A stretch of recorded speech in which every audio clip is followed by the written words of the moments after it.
I hope I said it well. I'm recording from Sorry. Is it Yes, sorry. No, it's here. But Eric, tu peux m'aider? Excuse-moi. Ah, c'est là, hein? Oui, c'est celui-là. Attends. Affichage. Pardon.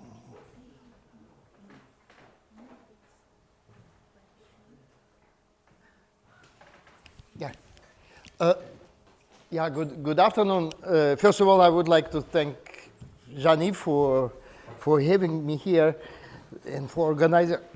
This is actually the first time I participate in this meeting. We followed. Thank you indeed. So I'm going to talk about the scope of logic. Actually, it's about one idea of extending what is usually understood even vaguely, the scope of logic. And actually, it's one of these examples what Sylvain called logic beyond truth, as you see. And actually, it concerns the idea to extend scope of logic on problems. Now, so now I'll explain how, Kolmogorov actually formulated it. I briefly remind what are problems and theorems.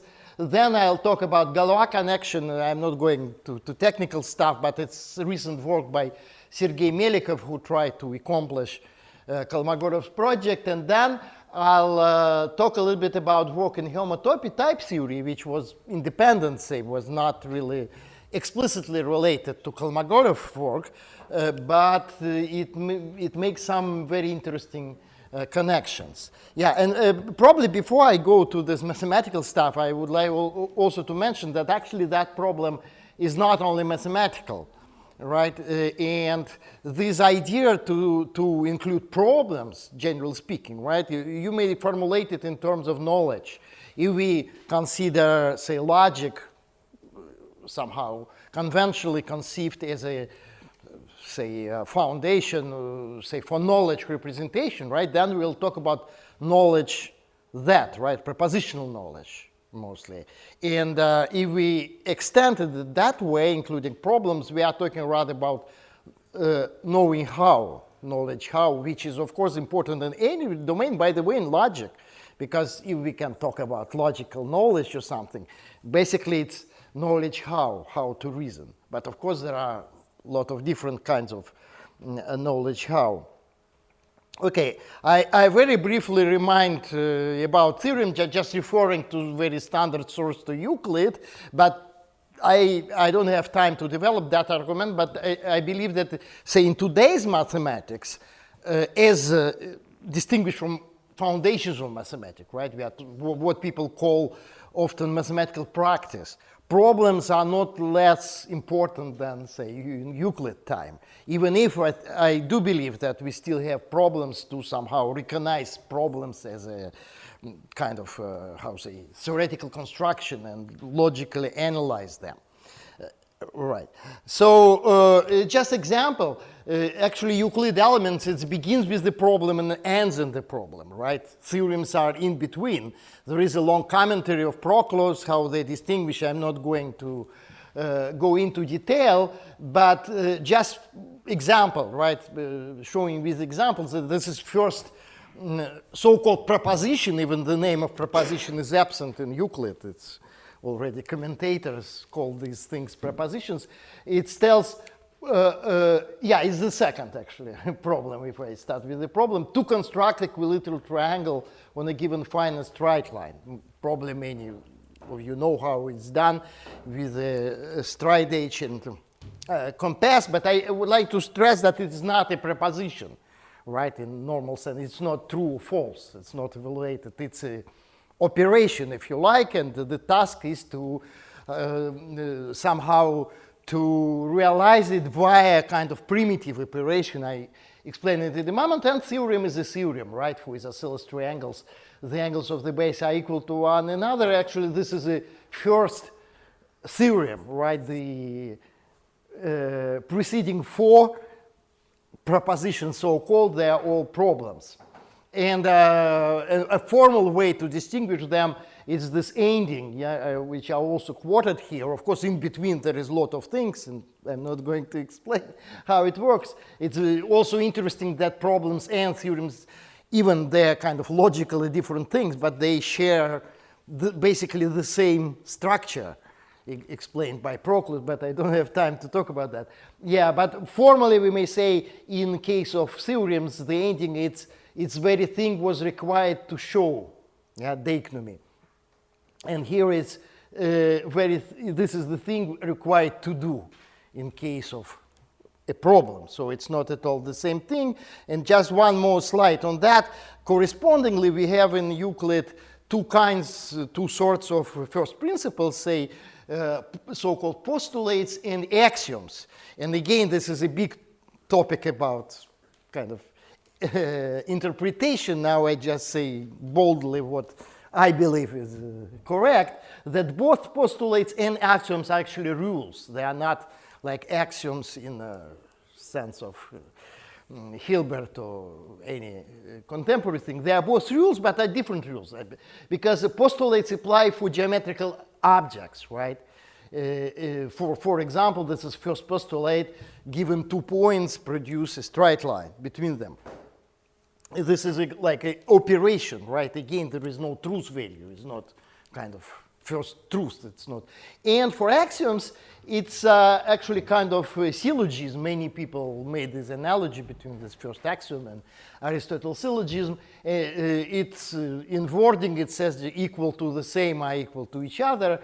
But basically, you have two premises which are on equalities. So it's restricted to equalities, not just as a general logic for every proposition, but just for equalities. And you derive, again, a new equality from two given equalities. And if you check all, actually, so-called axioms called by Euclid himself common notions, but we may identify, we call them axioms via Aristotle, actually, right? Or Aristotle is a bit older than Euclid, so he couldn't comment, but obviously that part of text of Euclid is kind of older than Euclid himself, of course. So it's just for saying that there are two different things like problems and theorems, and not every problem actually reduces to proving a theorem, right? That's also a case of problem.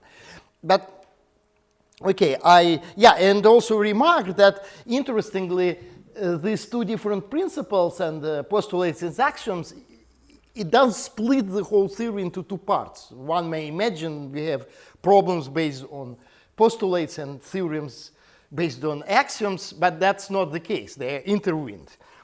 Generally, in a construction, in a problem, right, you also need to prove something.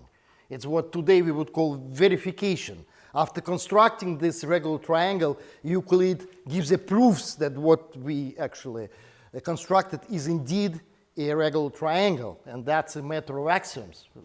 Then you apply axioms. And correspondingly, in most theorems, with some very trivial exceptions, we apply so-called auxiliary construction, right? So we also use preceding problems and postulates, ultimately, right? So it's a system which is unified in a way, and by the way, it's still open problem and a matter of discussion how to interpret it, reconstruct it logically, because it's all depend, of course, how attentive we want to be with respect to Euclid's text. Some people would say it's task impossible at all, but anyway, it's not a trivial matter. And but here I just use it rather as an inspiration. So I'm not talking about precisely about Euclid now. That's a different topic.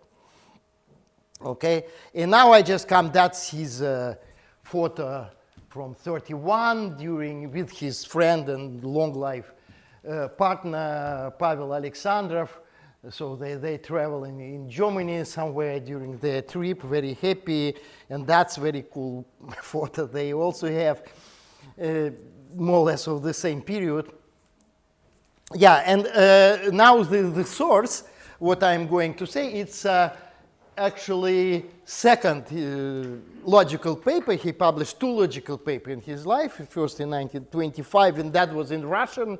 A little bit unfortunate because he showed result what we call today double negation translation of classical logic into intuitionistic, very close to Kurt Gödel's result of 29th.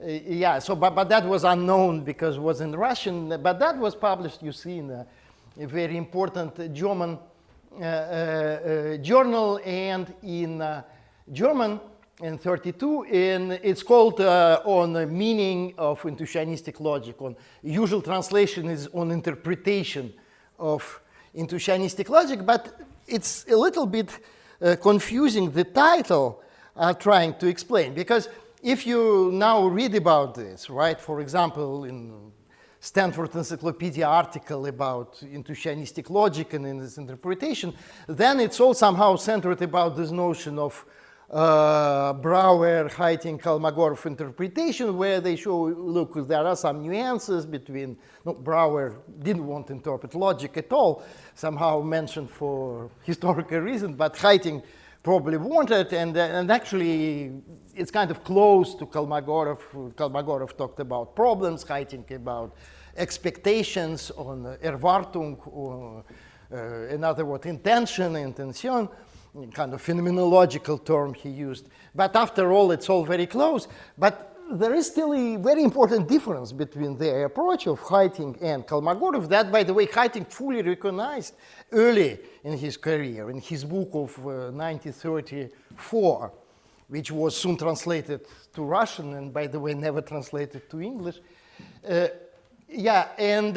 difference was that his project was completely different, because Heiting project was to explain what is intuitionistic logic. Of course, the very notion of logic was a little bit under suspect according to Brouwer's ideas, but nevertheless, he wanted to provide semantics of the system. And on the surface, Kolmogorov did the same, but unlike Heiting, he did not try to develop anything like intuitionistic mathematics. And that's exactly was Heiting's problem. He repeatedly and consistently talks about intuitionistic mathematics as some either special sort of mathematics or probably the only valid mathematics. Then you can interpret in a different way, but it was something, you know, in it, but not Kolmogorov. Kolmogorov, what he wanted, actually, he says very explicitly that along with development of theoretical logic, which systematizes the schemes of proof of theoretical results, it's also possible to systematize the scheme of solutions of problems. So he wanted extension of, say, classical logic, not a new logic, not a separate mathematics, nothing like this. For example, geometric construction problems that I just referred to, if we can reduce the solution of problems B to the solution of problem A, and the solution of problem C to the solution of problem should be B, of course, I'm sorry, yeah, then the solution of C can also be reduced to solution of A. So he explains what is this kind of logical analog of logical consequence relation in case of problems, right? So it's all in terms of their solutions. And and then he says that's, I think, it's a little bit rhetorical, of course. He says, remarkable fact holds that this calculus of problems coincides in form with Brouwer, and that is Heiting's logic. Of course, he just came to this idea via reading Brouwer and Heiting stuff, that's certain. But he just won't take it instant, just saying, okay, I have really my reading. Of course, now I present my reading. I'm not in this intuitionistic stuff, but I kind of use it and interpret it differently. And then actually later to the paper, he says, this is the right reading of this logic. So it's not just one interpretation among other possible. That's how one should understand. And in that point, he certainly diverges from Heiting and from Brouwer. Yeah, and actually later in just 2 years before his death, that was during preparation of collected papers, which appeared in 3 volumes, by the way, was later translated into English in 90s. He makes a comment on this the old paper, he says on the interpretation of Intuitionistic logic was written with the hope that the logic of solutions of problems would later become a regular part of courses of logic. It was intended to construct a unified logical apparatus dealing with objects of two types, proposition and problems. So he didn't want to give up this difference between propositions and problems, but hiding that, and actually all these intuitionist people up to today, say Per Martin-Löf, Doug Price, they want exactly that, right? And that's the difference. So I try to be very short. So what Haiting says that each mathematical proposition is intention towards a mathematical construction. It's 1934. Earlier he says different things, but here actually his view is stabilized and remains then stable. So with some semantic differences, we may say that's still a problem, right? So every mathematical proposition is a problem. And that's intuitionistic reading in the core, right? Which is not Kolmogorov's, right? Because Kolmogorov aims at kind of two-sorted logic where we keep proposition and problems separately. You see, that's, I think, a very important difference. Yeah, and here I am going to use it later when I talk about type theory. It's Martin-Löf maybe paraphrases or quotes, he doesn't say, Doug Pravitz in one of his early presentation of his intuitionistic type theory. He says, proposition is defined by laying down what counts as a proof of the proposition. The proposition is true if it has a proof, that is, if a proof can be given, and then when we hold proposition true, we make a judgment. So they also kind of revive this otherwise, I may say, probably outdated term judgment, and that's actually today's official position of these people. That is a quote? Yeah, it's a quote from Martin-Löf. Actually, it's a, it's collection of his lecture, but revised by him and signed by him, delivered in Milan. Yeah, but you can, or for example, you can look into Goran Zundolm, right? It's kind of very consistent position. Actually, part of it is saying that judgment is something more fundamental than that proposition. That is kind of primitive logical notion is judgment, and then you may analyze it into, say, proposition and truth value, or probably otherwise. Sounds like Frege. Yeah, it's partly derived from Frege, partly it derives from Gensen, very importantly, of course, right? Okay, I don't have time now to enter. But I just want to mention, yeah, that's actually, there were, of course, many developments. So there are many works influenced by this Kolmogorov paper. No, maybe not enormously, less than, say, Gödel or something, but there were still. I want to mention only one, which is recent. No, it's, I say, 2022, but Sergei started, I think, about 15 years ago to work on that.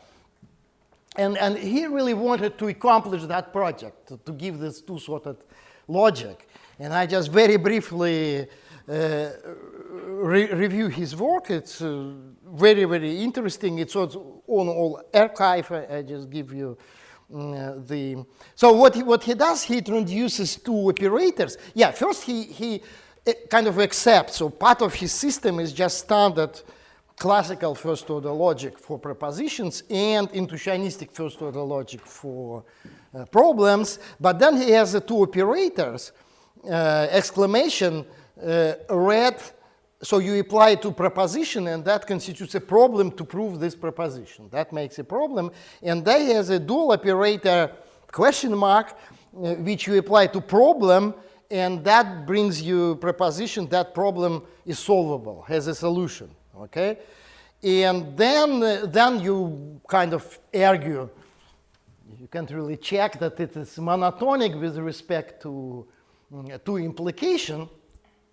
What? No, by the way, you may also have in mind usual axioms for epistemic logic, say, like it's, or even model logic is like in S4, right? This modality, if you think about this as modalities, distributes or implication in both cases. But the fact that it's monotonic has this interesting consequence that indeed we have a Galois connection. I remind Galois connection, it's for those knowledgeable category theory, it's like a joint functors for category of partially ordered sets. It's a simplest non-trivial case of adjunction. Okay, I will not probably go into this mathematical side, but say it's very kind of nice symmetry you get here. And further step, you may also think about this repeated question mark explanation, which says that a given proposition is provable, right? We have P, then exclamation says prove this proposition, and then question mark says proposition is provable. So it's box P, it's again proposition, right? And dual operator nabla, it wouldn't work with diamond actually, because it behaves very differently. But so he uses nabla, and that we apply to problem, and so question mark says that problem is solvable. So now it's a proposition, right? And exclamation then to prove that problem is solvable. That's a new but different, obviously, problem, right? And actually, in terms of standard topological interpretation of these modalities, it corresponds to interior closure operator. And again, here you have axioms like for S4, standard model logic, right? We can also think about this as epistemic logic, or as a core part of epistemic logic. And for nabla, you have kind of dual. Yeah, it's interesting, and it appears actually in works of Artyomov, this dual, that he motivates from this intuitionistic point of view. And again, you have distributions. Yeah, in both cases, there's distributions.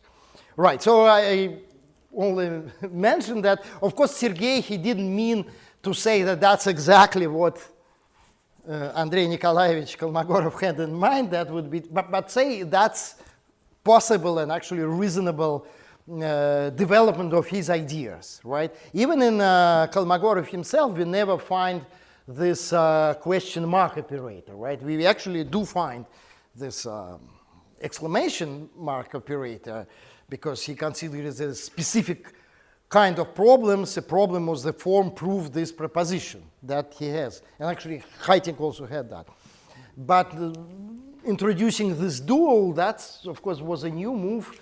No, at least that's perfectly coherent with everything that Kolmogorov says.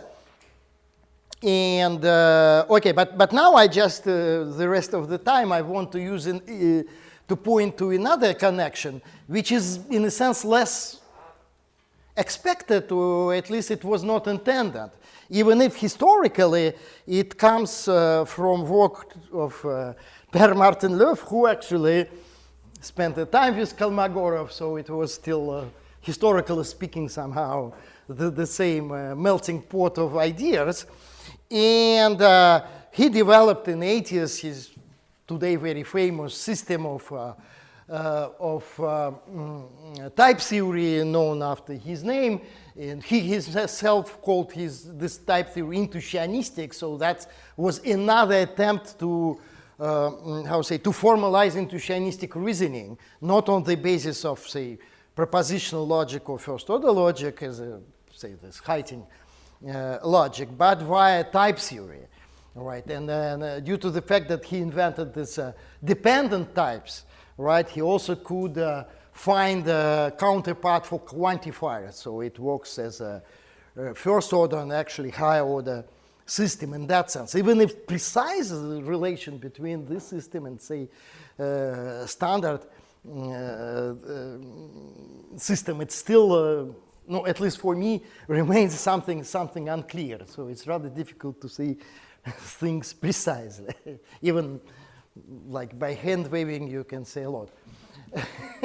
Yeah, but what I want to stress, that in the that's from the very beginning, he had actually judgments, I forgot, judgment that say little a is an element of big A, where little a is still a term and big A is a type, right? And that's one of several basic forms of judgment. What you call judgment and why judgment we already understand, but now how to interpret them. And the idea was that you may interpret it either as a proposition and proof, right, or as a set and element, or just coming back to this intuitionistic philosophy method of realizing intention or expectation, or method of solving problem. It's a reference, obvious reference to Kolmogorov, right? But what I want to stress, he really wanted at that point to say these all things are kind of interchangeable. Of course, it realizes also the idea of Curry-Horvath isomorphism. So you may start, if you like, with this propositional part, saying, say, Gensen's system for intuitionistic logic, right? And then basically it's formally isomorph to, say, simply type lambda calculus, right? And in type lambda calculus, you have something like, no, again, by standard interpretation, by type theory, you may have this one just interpreted in set theory. So he believed, even he said things like, if you take seriously the idea that proposition is defined by laying down how its canonical proofs are formed, and accept that a set is defined by prescribing how its canonical elements are formed, then it's clear that it would be only lead to unnecessary duplication to keep the notion of proposition and set apart. So he really believes that on that basis, somehow from a higher point of view, sets and propositions are the same. But, so really something new came with homotopy type theory. But just to explaining that, I only mention what is called high identity types, because in Markov type theory, you also have a form of judgment of equality, and that meant to be here propositional equality, right? So P and Q, big P and big Q are terms of the same type, otherwise you cannot compare them. And little p and little q, you think about this p equal q as a proposition, okay? And say you have two evidences, or witnesses, as they say, or proofs of this proposition, okay? But now, of course, you may kind of reiterate the question. But what about this little p and little q? You may compare them as well, right? They may turn out to be the same or not the same. What do? You form kind of a high identity type, right? That is written here. It's a kind of hierarchy. And here again, you may have more than one witness. So it's kind of potentially infinite tower. And first, Martin didn't know what to do about that. So he thought a kind of syntactic, I don't know, bug or something it was not intended, but it turned out to be the key for this nowadays very popular homotopy theoretic interpretation, which I just show a picture. So suppose you have this big, again, terms A and B, which of some type T, which is in this type U here, it's type of all types, universe. Okay? And say you have now three evidences or witnesses that actually A equals B. So under that interpretation, you present this evidence as a path in terms of homotopy type theory, but you may think just intuitively. But the only thing, if you think intuitively, paths should be thought as something including time, not just a line, right? But something that you move along, parameterized line. That corresponds to what we call a path in homotopy theory. And you see, there could be differences. And then you want to compare these paths. And then they compare what is called a homotopy, is roughly path between paths. It's very simple mathematically. But intuition is that you may have, say, a hole between P and Q, you see? So there is no homotopy. There is no, a homotopy you may think is a surface just over A and B and these paths, right? So question is whether you can shrink them into one or not. And because of this hole, you can do that. So there is no homotopy, and between Q and R, there are actually, again, many homotopy, and then you can compare in the same way these homotopies and go to higher dimensions. That's the idea, and that actually brings about what is called homotopical hierarchy of types, right? So there are types, there is very simple inductive definition, probably I will, you'll see it works perfectly, and by the way, it's easily formalizable in this very system itself. There is nothing complicated here. So the idea is that, for example, think about a set, right?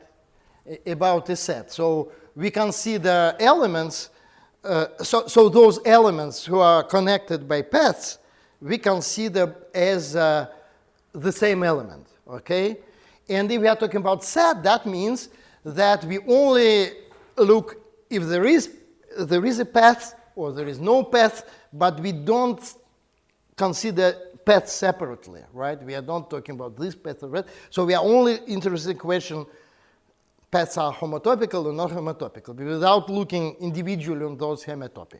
And that corresponds to set. You see in which sense, in which, so we shrinked all the paths which exist. We did not shrink those which didn't exist, and so we just get a set, so kind of discrete topology, discrete topological space, if you like, right? Or one level upper, we have a groupoid, so we have these elements, right? We have paths, and again, we identify those paths which are homotopic, where there is a homotopy, we leave separate those where there is no homotopy, and that's it. And we get what in category and in algebra is called a groupoid. Right? So you may, who knows a little bit topology, may think about fundamental groupoid of topological space. Here I say homotopy space because we don't really need all topological structure to make it work. Right, and so we get this hierarchy of types, which is in odd with this idea of Martin Löw originally, right? That all types are the same. So we have some classification of types. And at least what first Voevodsky and now I think everybody assumed that we may actually identify with propositions those types which are such that either it's empty type, right, or there is a single element. In other words, it's type where we can distinguish between elements. We only say elements exist or not exist. Correspondingly, we say then proposition is true if it's not empty, it's false if it is empty. Right. And, okay, it's actually cumulative, it's not equivalence relation if you think about how it works. It's cumulative, but it's not important. Yeah, and people also talk about truncation. Truncation, that means that I have higher order type, right? But then I identify types up to a certain level. Now, as an example, I may be interested, this would be propositional truncation, only saying type is empty or not empty. That means that I reduce the whole structure, if any, and say type is not empty, otherwise I say it's empty. And that's, as Volodya Voevodsky used to say, where logic lives, right? So you have this system under that interpretation which interprets logic in this, of course, very narrow sense of the word, logic, right? People, I think official name now, it's mere propositions. Mere meaning that it's only true or false, and we somehow get away of all this talk, how many proofs are, which are proofs. We only acknowledge that there is some proof. Or if we go upper, we, of course, then again, at least in this original terminology, we still have a judgment, right? Like little a is a term of big A. But unless A is this mere proposition of homotopy level -1, right? It's actually not simply a proposition and its truth, right? It's kind of higher order construction. What is this higher order construction? Yeah, and one natural way to think about this is to think about that as a kind of construction, geometrical construction, right? Which in that case would represent a problem rather, right? Than only proposition. So proposition, again, it's a part of this, right? So we have kind of, generally speaking, higher order construction which prove something. But we may kind of cut off this construction and only leave kind of trace of it, right? Only know that it exists without presenting it constructively. And that would correspond to proposition. And that's interesting because you see, so again, we have kind of unified logic of propositions and problems, but that time actually without referring to classical logic. So here, unless we force it by a special rule, we don't have excluded middle. So it's all constructive. But still, there is this interesting difference. And apparently, this idea of going beyond truth, if you like, right, into kind of higher complexity, which still applies. And right, just conclusion that, okay, Kolmogorov's idea to distinguish between problems and propositions and builds unified formal logical, no, I put question mark that one may wonder if it's really logical or should probably call just formal framework for both without dispensing with their differences based on mathematical practice that dates back to Euclid, but still very vivid as I believe today.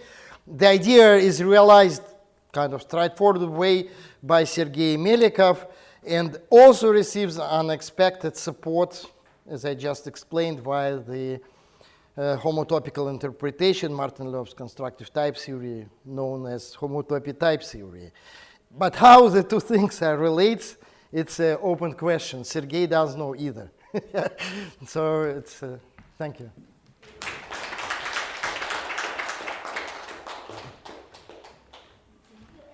We have 7 minutes for questions.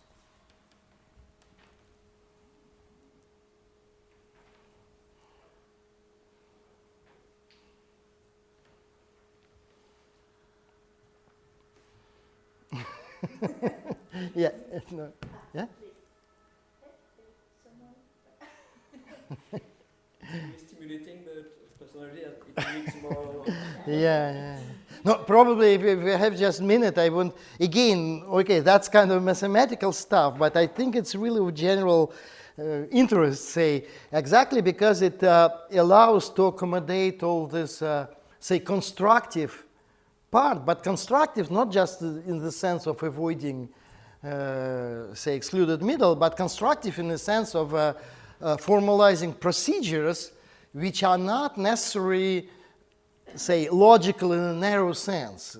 So something like Euclid's postulate, right? Then we have, they do play kind of logical role, right? But I remind they are procedures with geometrical objects. They are not shuffling propositions. They shuffling, lines, points, and stuff like that. And I think that it's really an important project to include into logic this kind of procedures for many applications.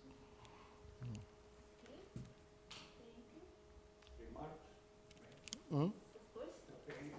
Not a question, a remark. Mm-hmm. There was in a logic webinar Antonino Dragbo, where he distinguishes explicitly and clearly that there are two ways of organization of mathematics. One is based on proposition and another based on problems.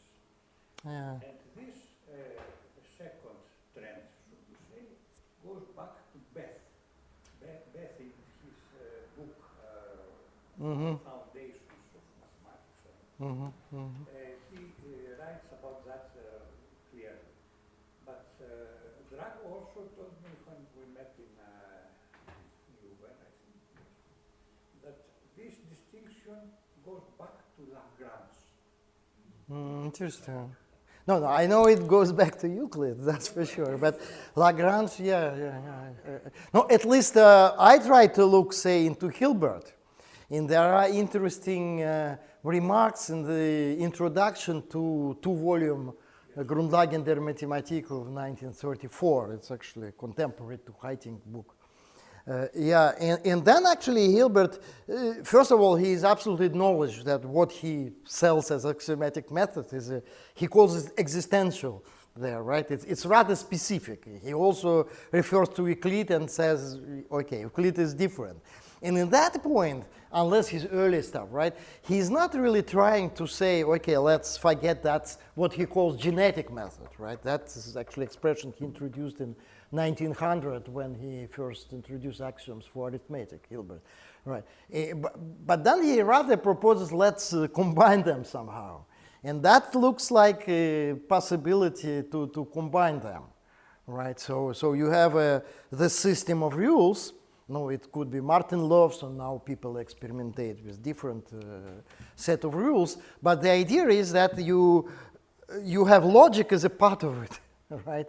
So you have the same rules which work, no, at least with non-logical objects, so to speak. And then, of course, you may interpret also this system somewhere, right? And then again, you how to say, it's like you have a program that you run in particular environment, right? And that it gives you different things. But there is this also notion of internal logic, which first came from Topos theory, but I think in this environment it's very clear. So if we really, maybe it's too restrictive, but if we identify logic with this mere proposition, right? Logic is just a part of this, say, mathematical system. And that looks, to me, actually kind of epistemologically very interesting, at least, right? Because that can be opposed to this more old-fashioned idea that we have logic kind of either chosen or pre-established, but anyway, kind of framework that everything should happen. And here we have logic just a part of, say, our mathematics, and which related to this mathematics. And we change some features, it would also change logic accordingly. So I think it's epistemologically, and perhaps it would be better chance to, say, to use logic more systematically, say, in science and in mathematics than it's used so far. Just a bit kind of historical remark.